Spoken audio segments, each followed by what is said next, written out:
Pagkatapos sa trabaho dito sa bukid, bigla akong ginutom. Tamang-tama kasi parang hinog na itong langka na ito. Kaya kumuha ko ng lubid kasi napakalaking langka ito mga idol. Ayan, so pagtingin ko, hinog talaga.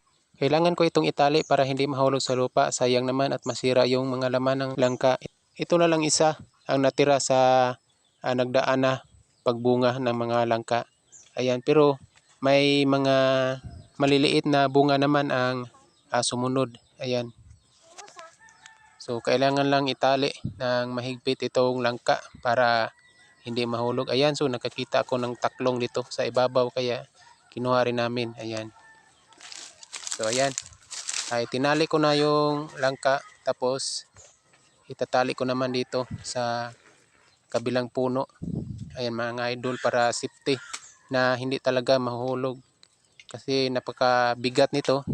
Sayang naman kung